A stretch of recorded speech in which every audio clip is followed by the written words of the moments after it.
පාප් වහන්සේගෙන් ප්‍රබල ප්‍රකාශයක්. මතක තියාගන්න. අහිංසක දරුවෝ වැඩිහිටියෝ රෝගාතුර වෙලා ඔවුන් පීඩාවට පත් වෙලා සියලු පහරදීම් නිසා යටතේ පහසුකම් විනාශ වෙනවා. මිනිසුන්ගේ මූලික අවශ්‍යතාවයන් නැතු වෙනවා. එය ජාත්‍යන්තර යුද නීතිය නෙමෙයි. ඒ යුද නීතියට පටහැනි. වෛරෙන් සියල්ල විනාශ වෙනවා. අපට සාමය අවශ්‍යයි. ලෝකේ ආර්ථික අර්බුදයකට යනවා. ඉන්ධන අර්බුදයක් දැනටමත් ඇති වෙලා. ලෝකේ සියලු ජනතාවට මම ආරාධනා කරනවා දේශපාලඥයන් සමග කතා කරන්න, මැදිහත් වෙන්න.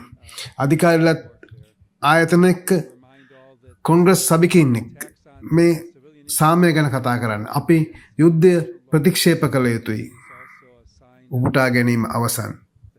මේ ආකාරයෙන් උන්වහන්සේ මීට පැය කිහිපයකට පෙර ඉතා වටිනා ප්‍රකාශයක් සිදු කළා. ඉතින් ඔබ කවර ආගමේ වුණත්, කවර ජාතියේ වුණත්, ඔබගේ පටු දේශපාලන ආගමික අවශ්‍යතාවයන් හෝ මුදල් අවශ්‍යතාවයන් ඉෂ්ට කර ගැනීම හෝ බලය සාක්ෂාත් කර ගැනීම උදෙසා නම් ඔබ මිනී මරන්නේ එයින් ඔබට ඒ කිසිවක් හිම නොවනු ඇත.